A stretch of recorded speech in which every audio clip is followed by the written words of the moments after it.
Hello students, welcome back to today's video class. In the last video class we have seen about how the water pollution causes, what are the main causes of water pollution and hazards caused by the water pollution. So in today's video I will continue this chapter and going to explain you the prevention and reduction of water pollution. So water pollution is nowadays a very big problem in our country, not only in the whole world. In the case study in your book also you have seen that how Ganga river is getting polluted, which was one of the largest river and sacred river, but still it is getting polluted because most of the factories or industries were set up on the bank of this river, which release their polluted or water to this water body. Not only that, so many people used to clean clothes, take bath, clean their kettles, and in the religious worship also we are polluting this Ganga river in many ways.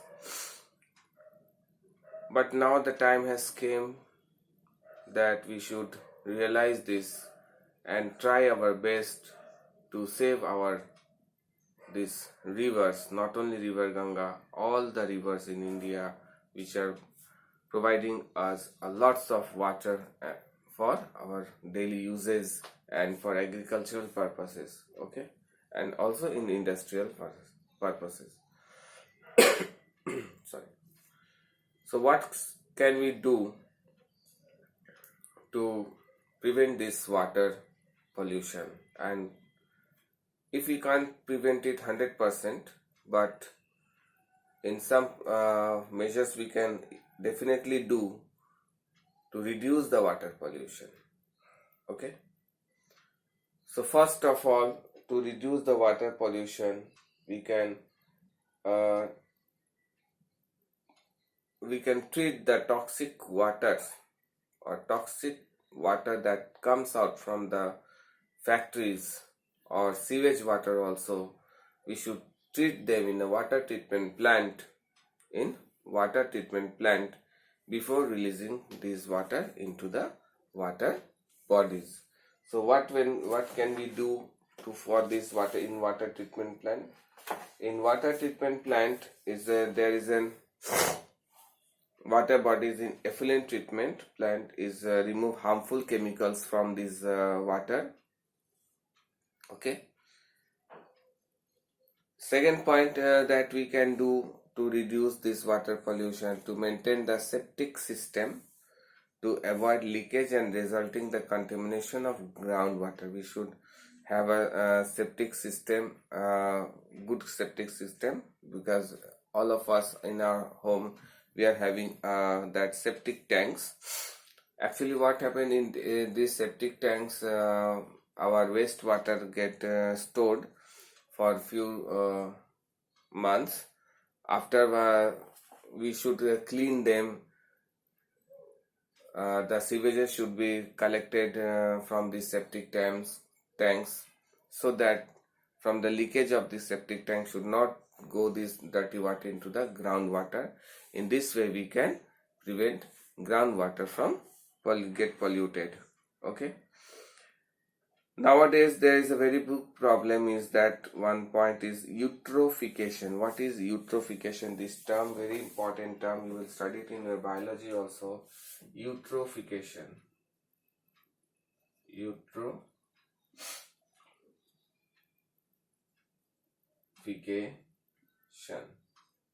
What this eutrophication terms means? Eutrophication means it is a process in which water bodies which rich in type of some algae, that is blue-green algae, grows on the surface of the water bodies. Mainly it happens in the water bodies that are having the still water like ponds, lakes, a type of algae, that is blue green algae, grows on the surface of water.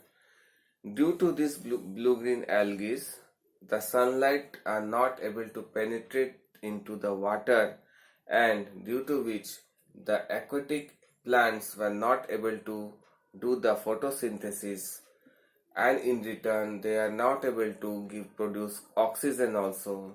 The same aquatic animals are not getting oxygen properly, so both the cycle of oxygen and carbon dioxide cycle hampers in these water bodies, due to which both plants and animal get die. So it is a very big problem with why this eutrophication happens, why blue green algae grows over the surface of these water bodies.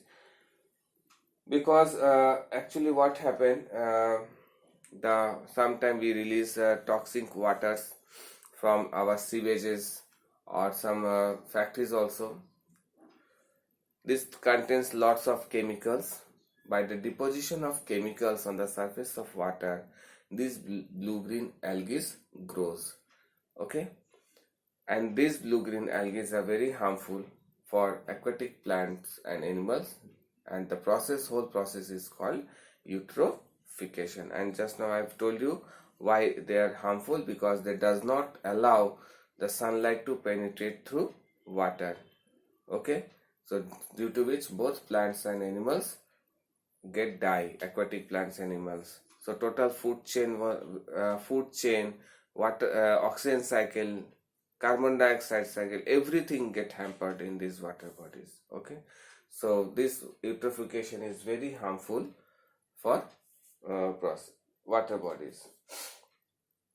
So sometimes eutrophication is also caused due to the fertilizers. The nearby water bodies, there are farming fields. Nowadays farmers are using lots of fertilizers, pesticides, insecticides. When these fertilizers, insecticides, pesticides get washed away by rainwater and goes to the nearby water bodies, then also these water bodies get polluted, and sometimes due to eutrophication the problem arises. Okay, so to avoid this, we have to reduce the use of chemical fertilizers and pesticides and insecticide. Before releasing the water from the factories and the sewages, we have to send them in water treatment plant, where harmful chemicals are separated from the water, and that water can be used for without releasing them into the water bodies. That water body, we can use it for agriculture purpose. Again, this water can be recycled in the industries also. Okay, so it is very important to set up water treatment plants in every cities. We have to tell the peoples of some villages or the people who are living nearby river banks not to wash their clothes in the water bodies. Why? Because again, when they will wash the clothes in water bodies, they will use soap, and soap contain some again chemicals. Due to these chemicals, water will get polluted.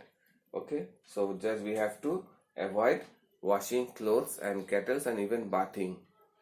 Now next point is educating the public of benefit of the eco-friendly products. We should first of all have to make the people aware about the harmful effects of water pollution. So what can they do to reduce water pollution?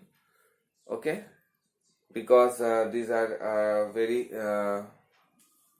causing very harmful effects on us. We have to tell them these problems, and we also have to make them sure to use some eco-friendly products that does not pollute the water bodies.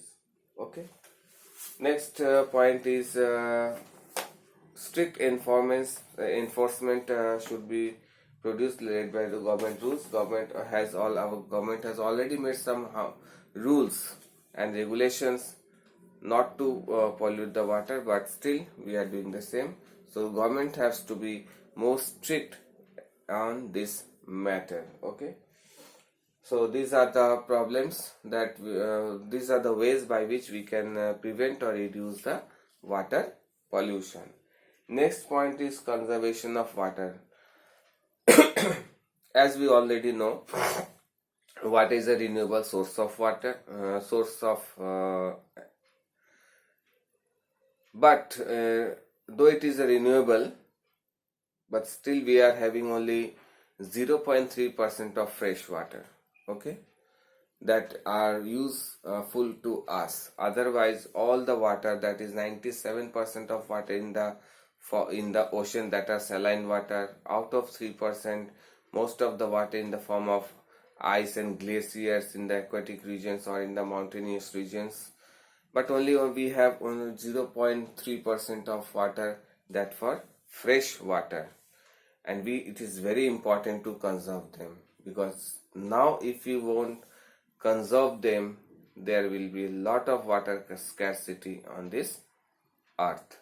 So what can we do to conserve this water? First of all, avoid over watering of gardens and flower pots.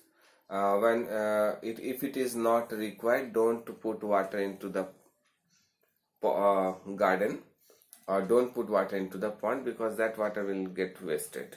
Okay, so by this we can prevent conserve water. Second point is preventing water leakage from taps on water pipes. We always have to take care that at our bathroom there should be no leakage in the water taps. There should be no leakage in the water pipes. So the leakage of water will also is wastage of water. So to conserve water, we have to see these things. Next point is planting more trees. So if you plant more trees, that is called afforestation. Afforestation will bring more and more rainfall. So when there will be more rainfall, the whole on the whole earth, entire earth, there will be no scarcity of water. Next point is we have to, side by side, we have to also reduce the deforestation. Next is rainwater harvesting. It is very important nowadays. Rainwater harvesting is a process by which we can store rainwater in some nearby water tanks, or we can store this rainwater by using the pipeline system. We directly send the rainwater into the underground. There is the before releasing to the underground, there is a different sedimentation chamber where water gets is filtered and then sent to the underground. Okay, so in this way we can recharge the underwater tables also. Water percolation rate will increase, and by sending the rainwater, and in this way we can use the water harvesting system to conserve water. And minimizing the wastage of water. In all respect, it is very important to minimize the wastage of water. If you can take bath by using a bucket of water, that means you will conserve water. But when you take bath with shower under the shower, there will be a wastage of water. So we have to see in all respect how can we reduce the wastage of water. Okay, so these are the few points of this chapter, where about how to reduce the water pollution and how to conserve the water. So every citizen of our country, or every people on this earth, should follow these methods, so that they can, if all individual will try, then definitely someday will come, then we will be able to conserve water in the large scale and to prevent water pollution in a large scale. Okay, so it is a duty of every individual, not one. If you think that, oh, that person is not doing, why should I do? we have to do, and those who are not doing, we have to tell them what is the importance of doing these things. So it's very important to teach other also. Okay, the awareness, spread the awareness to prevent water pollution and to reduce water pollution and how to conserve water. Okay, I hope you have all understood this. Thank you for watching this video. The next video we will discuss few question answers of this chapter. Okay, thank you.